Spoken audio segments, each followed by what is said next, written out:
सबसे पहले ये अपन भौतिकी विज्ञान की बात करेंगे, यानी कि फिजिक्स की बात। पहला ही प्रश्न है इसमें कि किसने न्यूटन से पूर्व बता दिया था कि सभी वस्तुएं पृथ्वी की ओर आकर्षित होती हैं। इस क्वेश्चनों को अधिकतम आदमी जानते हैं, इसका आंसर क्या है बहुत सारे नहीं भी जानते होंगे। जो नए विद्यार्थी हैं वो लोग भी जुड़े रहें। अगर आप लोग इतना ही, आप ये मान के चलिए, अगर आपने इतनी ही विज्ञान को कर लिया तो आप 25 में से, अगर देखा जाए तो 25 में से दोस्तों 18 से लेके 22 क्वेश्चन, अधिकतम 23, जिनकी अच्छी मेहनत है तो 23-24 को भी क्रॉस करेंगे, लेकिन 18 से 22 तक में आप लोगों के जो नंबर हैं वो आ जाएंगे। 25 में से 25 की मैं गारंटी नहीं लेता, जो 25 में से 25 की गारंटी लेते होंगे वो आपको बेवकूफ़ बनाने की कोशिश कर रहे हैं, ऐसा कभी नहीं होता। हाँ, 25 में से 25 सिर्फ उसी के आ सकते हैं जो या तो बहुत ही ज़्यादा धुरंधर व्यक्ति हो, जो बहुत ही ज़्यादा उसने पढ़ाई कर रखी हो, या फिर उसका कुछ एका तुक्का लग गया हो, तो मान सकते हैं कि उसके आ सकते हैं। नहीं सर, 25 में से विज्ञान में 25 लाना संभव नहीं होता, क्योंकि इतना ज़्यादा ये ब्रॉड है, इतना ज़्यादा बड़ा है। हालांकि सामान्य ज्ञान से ज़्यादा बड़ा नहीं है, लेकिन फिर भी ये भी अपने आप में काफ़ी बड़ा है। इसलिए इसमें उन क्वेश्चनों पे हमें ज़्यादा ध्यान देना पड़ता है कि जो बार बार पूछे गए हैं, और जो बार बार पूछे गए हैं उनसे भी रिलेटेड, यानी कि जैसे कि पूछ लिया कि किसने न्यूटन से पूर्व बता दिया था कि वस्तुएं पृथ्वी की ओर आकर्षित होती हैं, तो किसने बताया? ब्रह्मगुप्त ने। अब ऐसे ही कुछ प्राचीन क्वेश्चन और होते हैं कि सबसे पहले किसने बताया था कि परमाणु है, या परमाणु की बात सबसे पहले किसने की थी, तो आ जाते हैं कणाद। तो इस प्रकार के जो प्रश्न होते हैं ना, मतलब इससे रिलेटेड भी प्रश्न, उन्हीं का एनालिसिस यहाँ पर करवाया जाएगा। तो अब आप लोग समझ गए होंगे लगभग लगभग में, और बाकी अगर नहीं समझे होंगे तो धीरे धीरे पढ़ते हुए आप लोगों को समझ में आएगा। एंगस्ट्रॉम क्या नापता है? तो एंगस्ट्रॉम दोस्तों किसको नापता है? तरंग दैर्घ्य को। किसको नापता है? तरंग दैर्घ्य को। आप लोगों ने सुन रखी होंगी, अनुदैर्घ्य तरंगें, अनुप्रस्थ तरंगें वही तरंग दैर्घ्य होती हैं, तो किसको नापता है? तरंग दैर्घ्य को। नॉर्मल सा प्रश्न है दोस्तों, आ जाता है, गलत मत करिएगा। एक गेंद 36 से कितने कोण पर फेंकने पर यह अधिकतम दूरी तय करेगी? तो 45 अंश। इसको ऐसा भी लिखा होगा तो कंफ्यूज होने की बात नहीं है। 45 अंश, 45 डिग्री।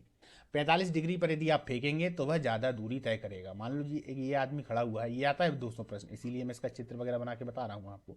ये जब फेंकेगा ना, यहाँ से गेंद, मान लो ये यहाँ इसका हाथ है, तो इसको ऐसे फेंकना पड़ेगा, इस तरीके से। ये डायरेक्ट ऊपर नहीं फेंक सकता, डायरेक्ट सीधे भी नहीं फेंक सकता।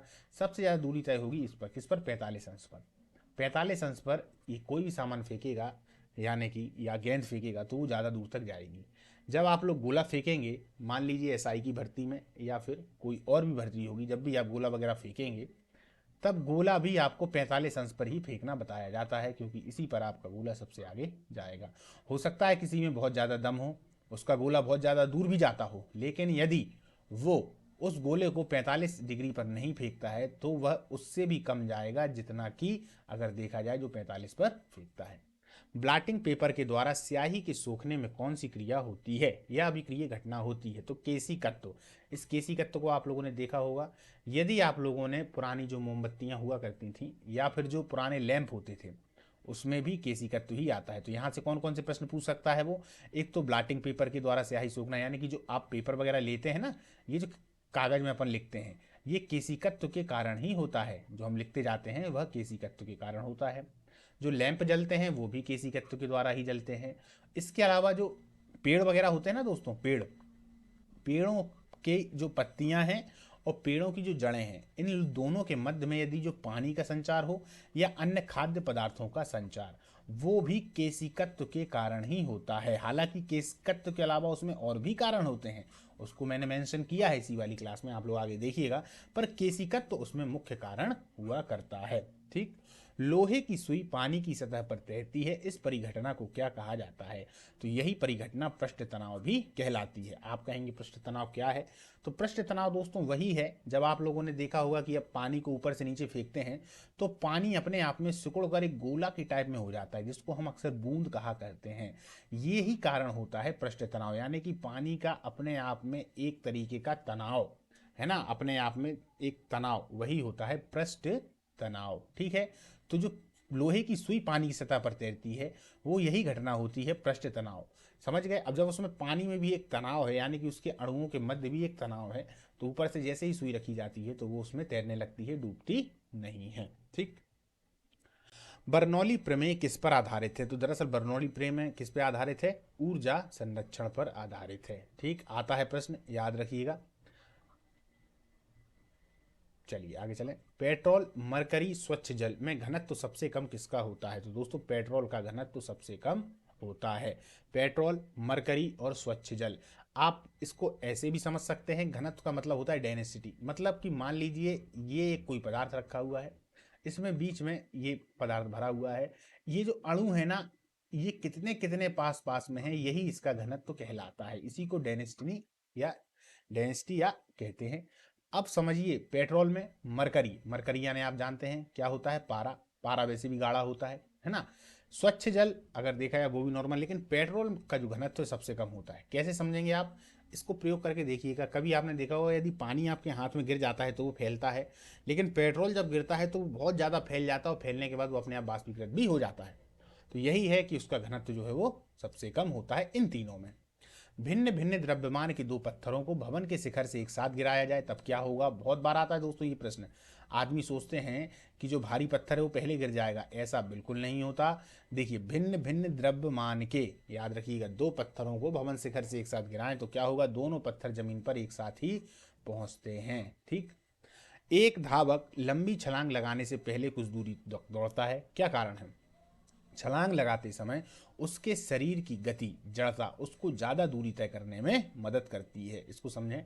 एक धावक लंबी छलांग लगाने से पहले कुछ दूरी तक दौड़ता है, क्या कारण है? छलांग लगाते समय उसके शरीर की जो गति है, वह गति, जड़ता उसको ज़्यादा दूरी तय करने में मदद करती है। मान लीजिए एक व्यक्ति है जो यहाँ से दौड़ता हुआ गया, है ना, ये व्यक्ति है, ये यहाँ से दौड़ता हुआ गया, फिर वो यहाँ पर रुकेगा और झटके से छलांग लगाएगा। तो जब वो यहाँ पर रुका हुआ है तो वो झटका जो दे रहा है, वो झटका उसको ज़्यादा गति दे देता है, यानी वो जो रुकने का एक पल का रहता है ना, वो जड़ता उसको ज़्यादा गति देता है और ज़्यादा लंबा दूर तक वो छलांग लगा सकता है। ये इंपॉर्टेंट है दोस्तों। 1 हॉर्स पावर में कितने वाट होते हैं? तो 746 आता हुआ क्वेश्चन है और सबको इसका आंसर भी मालूम है। ठीक है, इस पर चर्चा नहीं करेंगे, इसको तो आप लोग भूलिएगा ही नहीं, कई बार आ जाता है ऐसे ही। अगर इसको अगर आप लोग गलत कराएंगे तो दोस्तों मान लीजिए कि सिलेक्शन तो होगा ही नहीं, क्योंकि इसको तो सभी लोग सही करेंगे। चंद्रमा पर वायुमंडल नहीं है क्योंकि यहाँ परमाणुओं का पलायन वेग देख उनकी वर्ग मध्य मूल वेग से कम होता है। अब चंद्रमा में वायुमंडल क्यों नहीं होता दोस्तों? तो चंद्रमा में जो वायुमंडल है वह इसलिए नहीं होता क्योंकि यहाँ के जो परमाणु हैं उनका पलायन देख उनकी वर्ग मध्य मूल वेग से कम होता है। उनका जो एक तरीके से वहाँ पे जो पलायन वेग है वो ज़्यादा होता है और वहाँ से जो कण वगैरह है वो निकल जाते हैं, तो वहाँ पर वायुमंडल ही नहीं है। जल की बूंद किस कारण गोल होती है? अभी अपन लोगों ने देखा था, तो आंसर क्या हो जाएगा दोस्तों? पृष्ठ तनाव। ठीक। दूध से मक्खन निकालने पर क्या होता है? दूध का घनत्व तो बढ़ जाता है। मक्खन जब निकलेगा तो दूध का घनत्व तो बढ़ जाएगा। इसमें लोग कंफ्यूज हो जाते हैं दोस्तों, वो सोचते हैं कि घनत्व तो कम हो गया, ऐसा बिल्कुल नहीं है। घनत्व जो है वह बढ़ जाता है। कभी आप देखिएगा दूध से जैसे ही अपन मक्खन वगैरह निकाल देते हैं तो उसका जो घनत्व होगा वह बढ़ जाएगा। चलिए, पानी के ऊपर तेल फैल जाता है, क्या कारण है? तो तेल का पृष्ठ तनाव पानी से अधिक है, इसलिए याद रखिएगा पानी के ऊपर तेल फैल जाता है। क्यों? क्योंकि तेल का पृष्ठ तनाव जो है वो क्या होता है? पानी से अधिक होता है।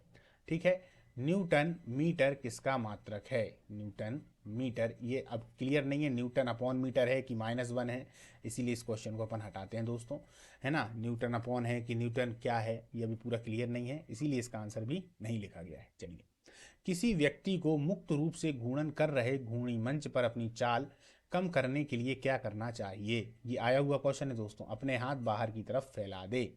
क्या करे? अपने हाथ बाहर की तरफ फैला दे। किसी व्यक्ति को मुक्त रूप से घूर्णन कर रहे घूर्णी मंच पर अपनी चाल को कम करने के लिए वह क्या करे? अपने हाथों को ऐसे बाहर की तरफ फैला दे।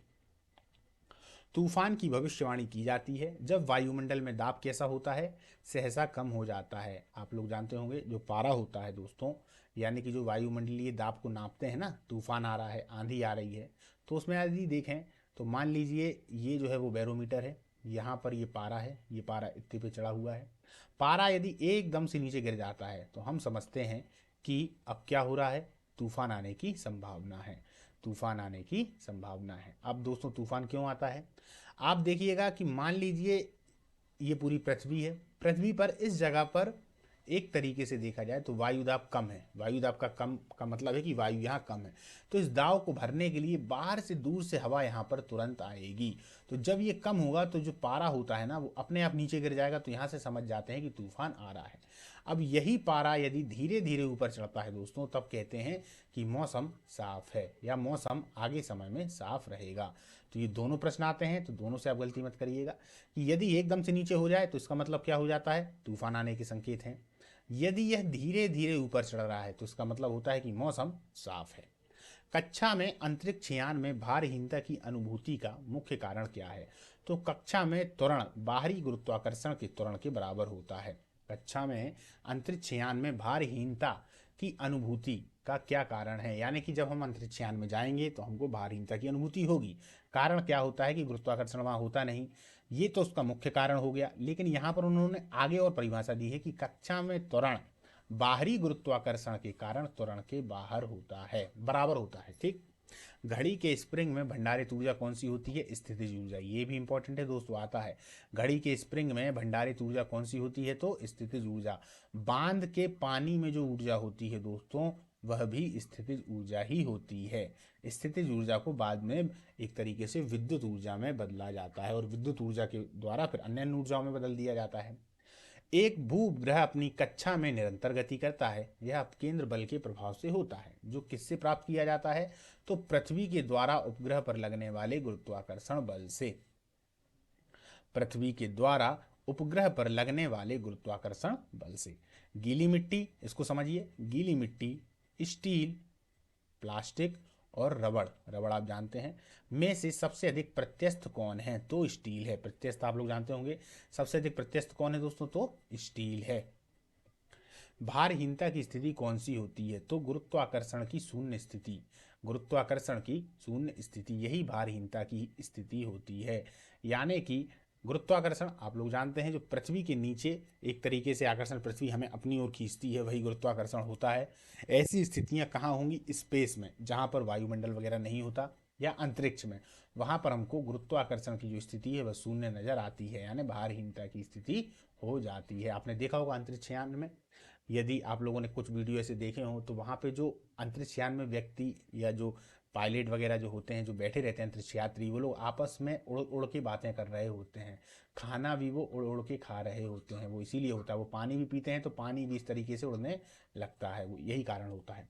जब कुएं से पानी की बाल्टी के ऊपर खींचते हैं तो हमें क्या महसूस होता है? ये तो आप लोगों ने देखा होगा, पानी की सतह से ऊपर भारी हो जाती है। अब इसको समझिएगा, जैसे कि मान लीजिए ये बाल्टी है, अगर आप प्रयोग भी कर लेंगे तो भी वहां पर सही करके आएंगे। ये बाल्टी है ना, इसमें ये रस्सी बंधी हुई है, ये रस्सी बंधी हुई है, अब इसको हम खींच रहे हैं, तो जब तक ये पानी के अंदर रहेगी, यानी पानी यहाँ तो गहरा है, ये यहाँ पर काफ़ी गहरा है, अब ये जब तक पानी के अंदर रहेगी, धीरे धीरे हम उठाएंगे तो ये हल्की नजर आएगी, और जैसे ही ये पानी के बाहर आ जाती है तो पूरी दम लगा के खींचना पड़ता है।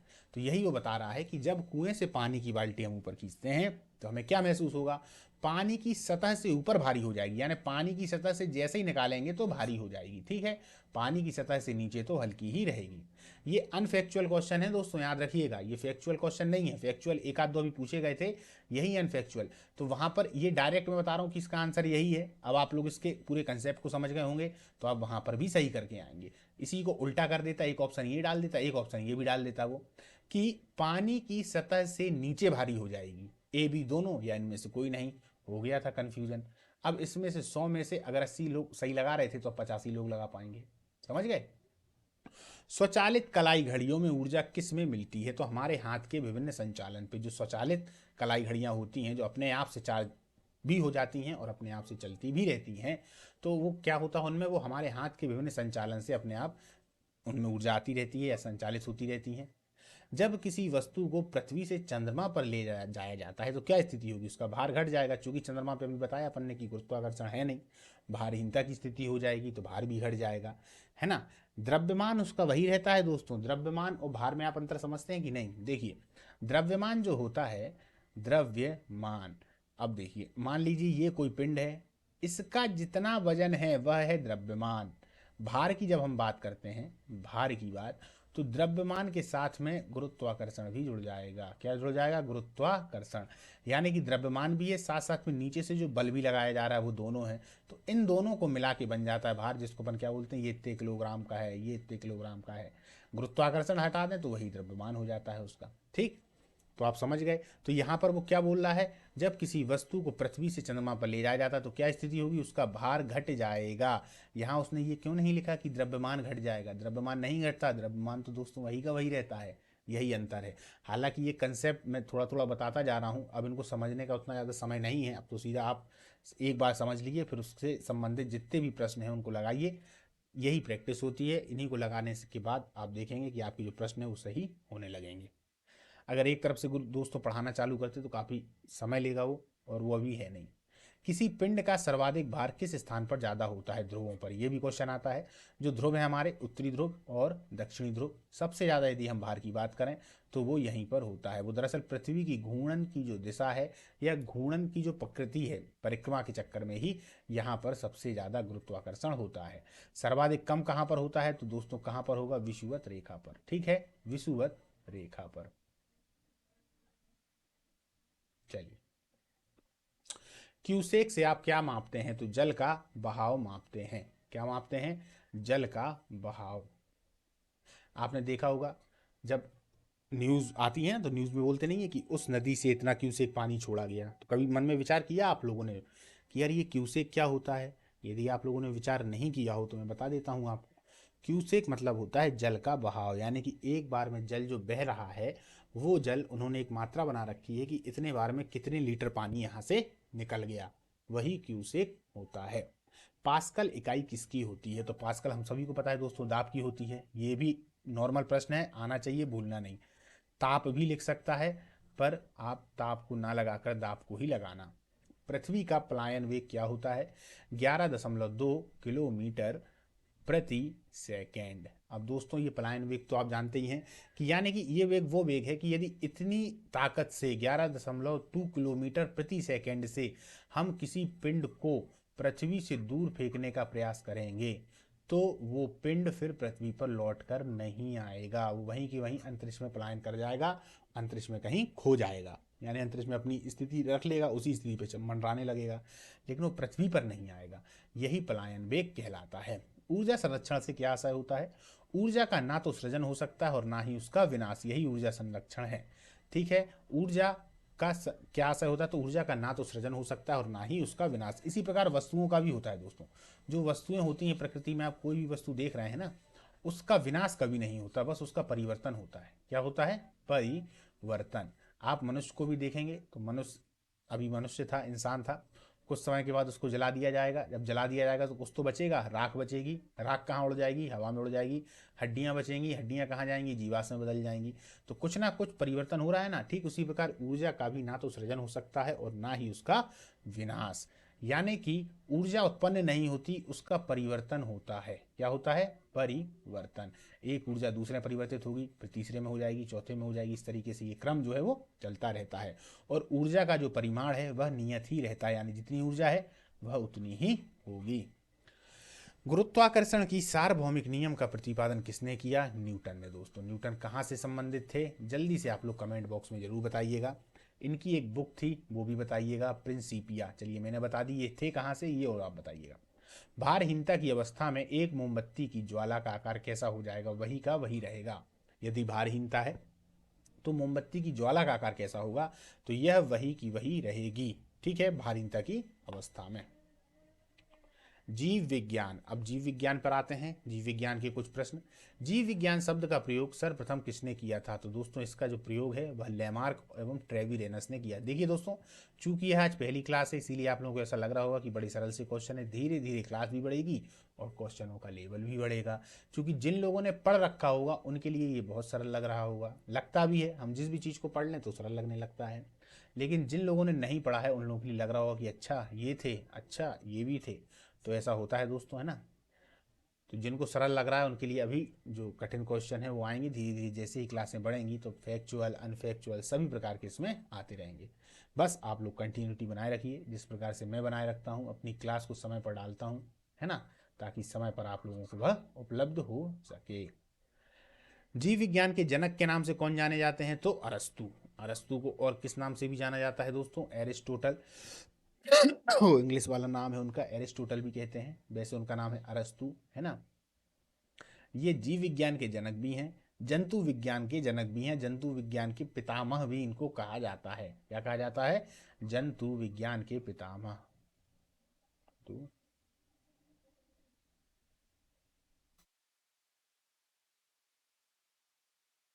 इनके बारे में दोस्तों मैं बात बता दूं आप लोगों के लिए कि ये जो है सिकंदर के गुरु भी थे, है ना। और इनके गुरु कौन थे दोस्तों? सुकुरात। ठीक है।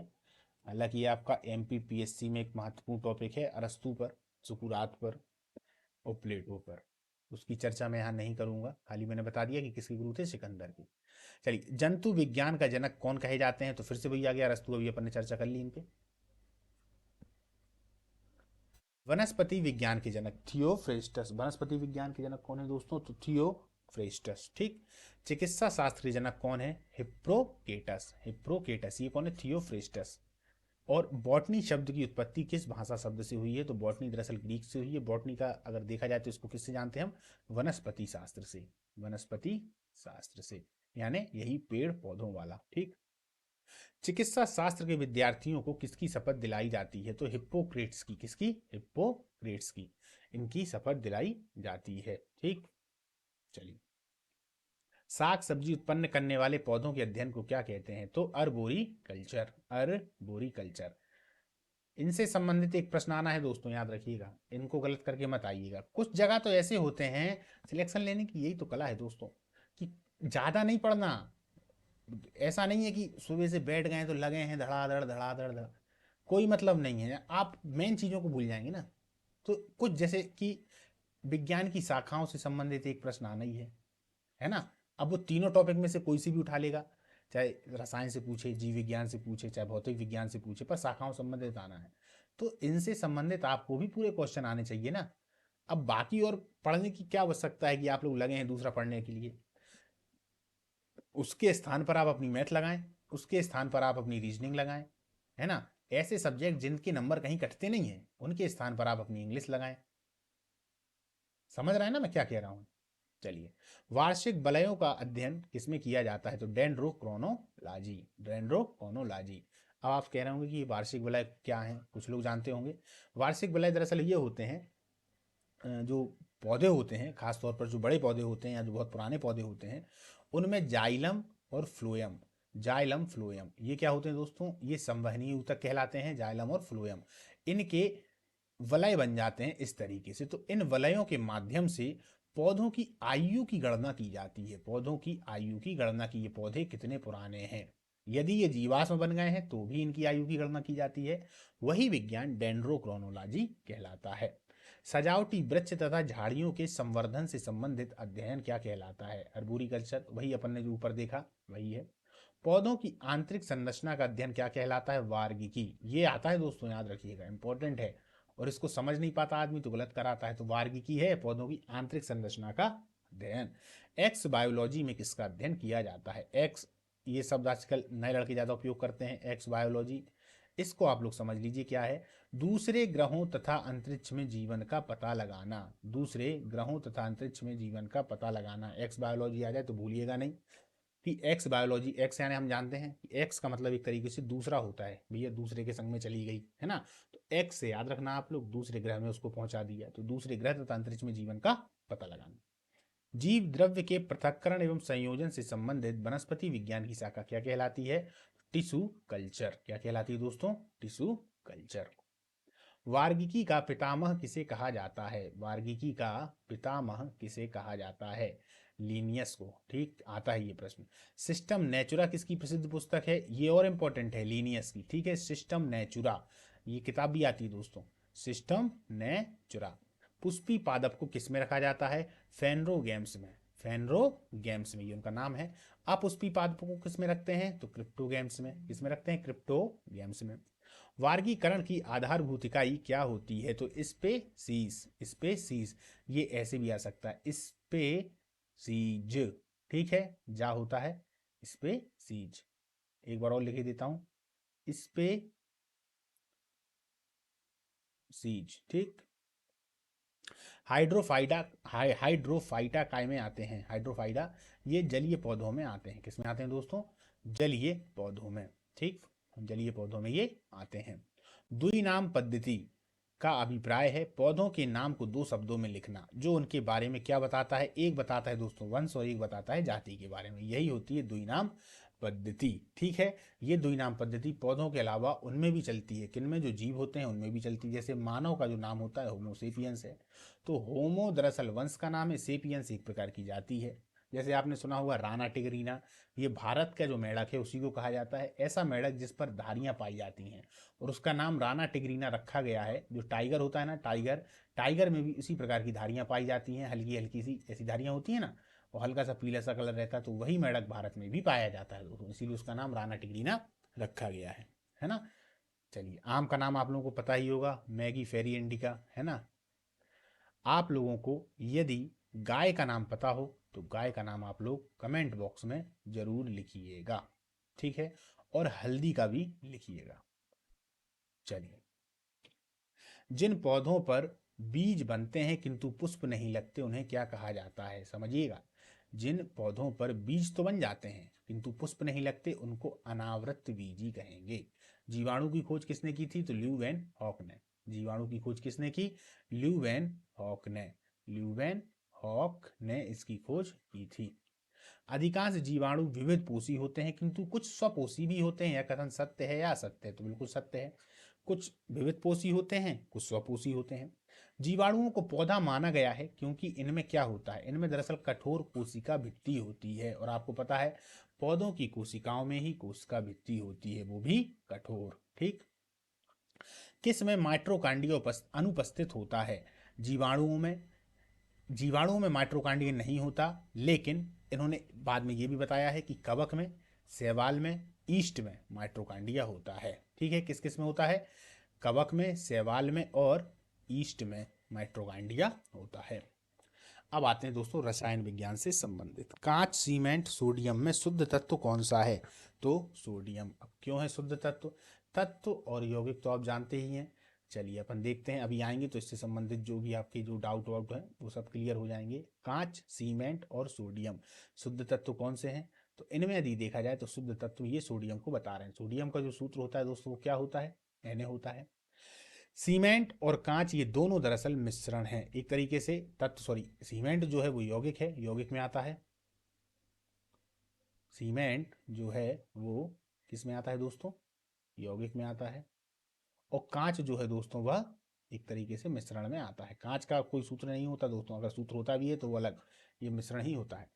दूध, इस्पात, कार्बन मोनोऑक्साइड, हाइड्रोक्लोरिक अम्ल में मिश्रण कौन सा है? समझिएगा, दूध, इस्पात, कार्बन मोनोऑक्साइड और हाइड्रोक्लोरिक अम्ल, ये क्या हो गया? HCl, ये क्या हो गया? CO, ये हो गया कार्बन मोनोऑक्साइड, इस्पात और दूध। अब बताइए, तो इसमें से यदि मिश्रण की हम बात करेंगे तो क्या होता है दोस्तों? इस्पात। इस्पात जो हो वह क्या होता है? एक तरीके से मिश्रण होता है। ठीक, दूध, वायु, ऑक्सीजन, अमोनिया, पारा में से रासायनिक यौगिक कौन सा होता है? रासायनिक यौगिक तो अमोनिया, NH3। अमोनिया क्या होता है? NH3, ये यौगिक है। ठीक है, वायु मिश्रण हो जाता है दोस्तों। ठीक, और ऑक्सीजन अपने आप में तत्व हो जाता है। अमोनिया की बात आई तो NH3 या 2 से अधिक से मिलकर बना हुआ है, तो इसीलिए रासायनिक यौगिक है।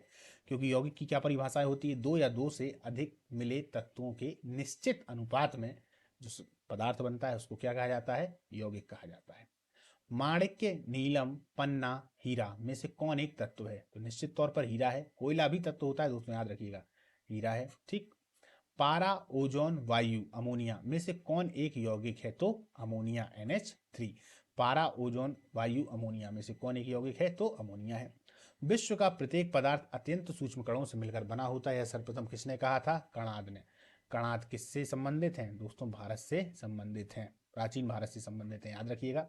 भारत में सबसे पहले कणाद ही हैं। इन्होंने बता दिया था कि जो विश्व के प्रत्येक पदार्थ हैं वो बहुत छोटे छोटे सूक्ष्म कणों से मिलकर बने होते हैं। लेकिन दरअसल आप सोच रहे होंगे दोस्तों इनको मान्यता क्यों नहीं मिलती? दरअसल इनको मान्यता इसलिए नहीं मिली क्योंकि इन्होंने जो भी कार्य किया ना, उस समय पर भारत इतना हाईलाइट में नहीं था, है ना। भारत हाईलाइट में तो था, पर उनकी जो बातें थी वो इतनी हाईलाइट नहीं हुई। और जब उन लोगों ने खोज की, पश्चिम के जो वैज्ञानिक थे, तब उस समय पर कहीं ना कहीं हाईलाइट में हम आ चुके थे। हम भी आ चुके थे, लेकिन हम किसके रूप में थे? हम गुलाम के रूप में थे।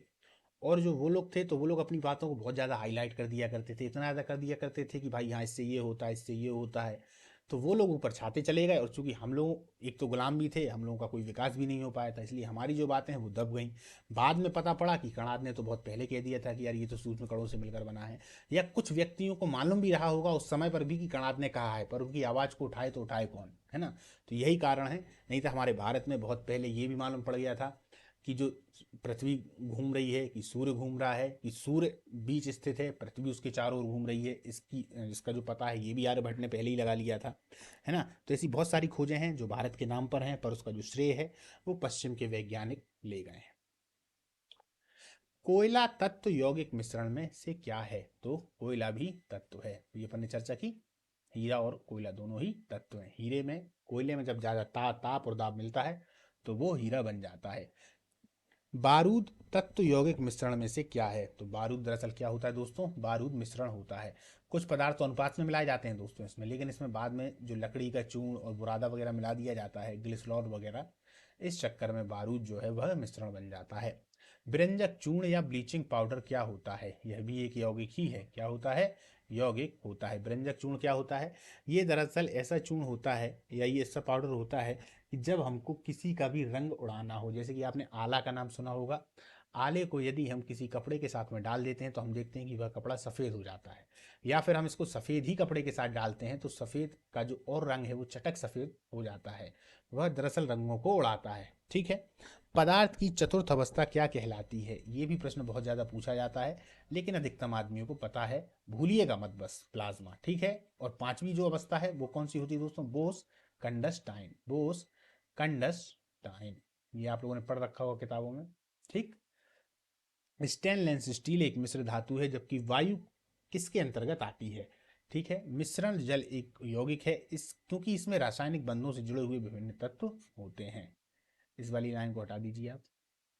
आर्सेनिक, एंटीमनी, बिस्मिथ, इनमें से कौन उपधातु है? तो इनमें से कोई नहीं, ये कोई भी उपधातु नहीं है। आर्सेनिक, एंटीमनी, बिस्मिथ, इनमें से कौन उपधातुआं हैं? धातु उपधातु हैं, तो इनमें से कोई नहीं।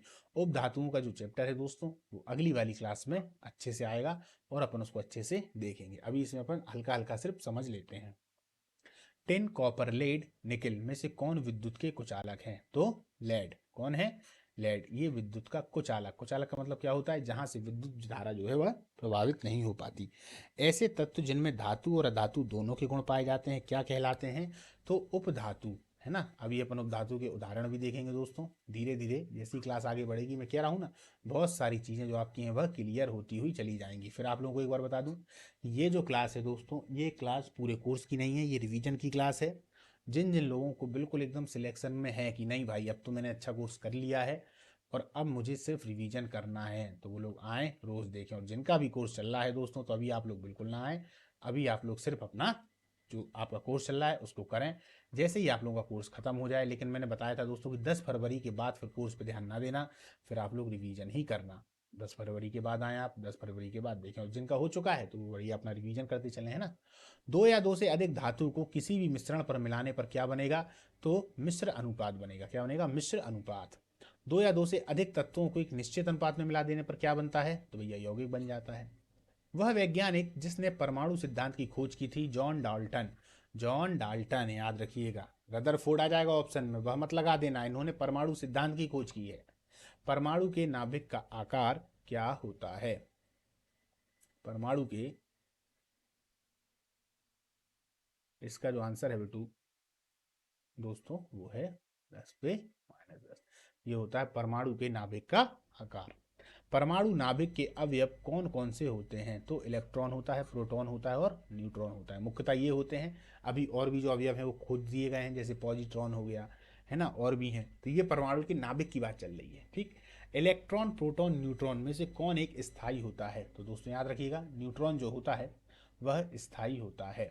इलेक्ट्रॉन, प्रोटॉन, न्यूट्रॉन में से कौन एक आवेश रहित होता है? तो न्यूट्रॉन ही आवेश रहित होता है, यानी कि इसमें माइनस और प्लस चार्ज नहीं होते। परमाणु, या कह सकते हैं उदासीन होता है। परमाणु में कौन से मूलकण समान संख्या में स्थित होते हैं? तो इलेक्ट्रॉन और प्रोटॉन। कौन कौन? इलेक्ट्रॉन और प्रोटॉन। पॉजिट्रॉन क्या है? तो यह धन आवेशित इलेक्ट्रॉन ही होता है, एक तरीके से इलेक्ट्रॉन का ही वो होता है, तो धन आवेशित इलेक्ट्रॉन होता है कौन? पॉजिट्रॉन। इसकी खोज किसने की थी दोस्तों? इसकी खोज की थी एंडरसन ने। किसने की थी दोस्तों इसकी खोज? एंडरसन ने। एंडरसन ने। परमाणु विद्युत होते हैं ऋणात्मक रूप में। परमाणु विद्युत में होते हैं किसमें? ऋणात्मक रूप में, यानी परमाणु पर अगर चार्ज वो परमाणु को देखा जाए तो किसमें होते हैं? ऋणात्मक रूप में। इलेक्ट्रॉन की खोज किसने की थी? इलेक्ट्रॉन की खोज की थी दोस्तों थॉमसन ने। किसने की थी? थॉमसन ने। जेम्स चैडविक को किस लिए जाना जाता है? तो न्यूट्रॉन की खोज के लिए। न्यूट्रॉन की खोज किसने की थी? चैडविक ने। खाली ऐसा नाम आता है, किसने की थी? चैडविक ने। इंपॉर्टेंट प्रश्न है दोस्तों। पॉजी पॉजिट्रॉन वही पॉजिट्रॉन पॉजिट्रॉन की खोज किसने की थी दोस्तों? तो एंडरसन ने की थी। ठीक। परमाणु नाभिक की खोज किसने की थी? रदरफोर्ड ने की थी। परमाणु नाभिक की खोज, ठीक है। परमाणु सिद्धांत डाल्टन ने। नाभिक की खोज तो रदरफोर्ड ने। एक भारतीय वैज्ञानिक जिसका नाम विशिष्ट मूलकण के साथ जुड़ा हुआ है, जेसी बोस। क्या नाम है उनका? जेसी बोस। लिथियम, हाइड्रोजन, ट्राइटियम और हीलियम में से किसके नाभिक में न्यूट्रॉन नहीं होते? तो हाइड्रोजन के नाभिक में न्यूट्रॉन नहीं होता। लिथियम, हाइड्रोजन, ट्राइटियम और हीलियम में से किसके नाभिक में न्यूट्रॉन नहीं होता? तो हाइड्रोजन के नाभिक में न्यूट्रॉन नहीं होता। तत्व के सबसे छोटे भाग को क्या कहते हैं? तो तत्व के सबसे छोटे भाग को परमाणु कहा जाता है। डाल्टन के परमाणु सिद्धांत के अनुसार कौन सा सबसे छोटा कण स्वतंत्र रूप में रह सकता है? परमाणु। यही उसका जो था वह था परमाणु का सिद्धांत डाल्टन का। ठीक। परमाणु के गुण किस पर निर्भर करते हैं? इलेक्ट्रॉन की संख्या पर, सॉरी संरचना पर। इलेक्ट्रॉन की संरचना पर। नाभिक के द्रव्यमान की संख्या क्या होती है? नाभिक में न्यूक्लियर की संख्या। नाभिक में न्यूक्लियर की संख्या। किसी परमाणु के परमाणु द्रव्यमान और द्रव्यमान संख्या के अंतर को क्या कहा जाता है? द्रव्यमान क्षति। क्या कहेंगे? द्रव्यमान क्षति। एक तत्व के दो समस्थानिक के विद्युत उदासीन परमाणुओं के लिए निम्नलिखित में से कौन से गुण होते हैं? परमाणु द्रव्यमान। क्या होते हैं? परमाणु द्रव्यमान। चलिए दोस्तों, आज की जो अपनी क्लास है विज्ञान वाली वो यहाँ पर समाप्त होती है। अब अपन मिलेंगे इसकी दूसरी क्लास में। ये एक तरीके से क्लास का एक छोटा सा रूप था। अब धीरे धीरे 100 क्वेश्चन अपने इसी क्लास में अपने आने लगेंगे। 100 क्वेश्चन आप लोगों के लिए रोज पर्याप्त हैं। उन्हीं 100 को यदि आप करते चलेंगे तो आप लोग लगा लीजिए अपने हिसाब से, एक महीने में आपके पास में कितने प्रश्न हो जाएंगे? लगभग में 3000 प्रश्न हो जाएंगे। और 3000 प्रश्नों का एनालिसिस सोचिए कितने ज़्यादा प्रश्नों का भंडार हो जाएगा। तो मानते हैं कि नहीं, 25 में से आपके 18 से लेके जो 22 प्रश्न हैं या 23 प्रश्न हैं वो आप वहां पर सही करके आएंगे। शर्त केवल एक ही है, अच्छे से देखना है और उसको अच्छे से अपने दिमाग में बिठा लेना है। यदि आपको आदत है लिखने की, नोट्स बनाने की, तो इससे अच्छी कोई बात नहीं है। नहीं है आदत तो मैं अपनी तरीके से सलाह दूंगा, आप लोग उसको बनाएं। सलाह लेना ना लेना आपका अपना काम है। यदि आप देख के ही अपने दिमाग में कर सकते हैं तो और अच्छी बात है। चलिए दोस्तों, मिलते हैं अगली क्लास में हम इसी की विज्ञान की किसी अन्य टॉपिक के साथ।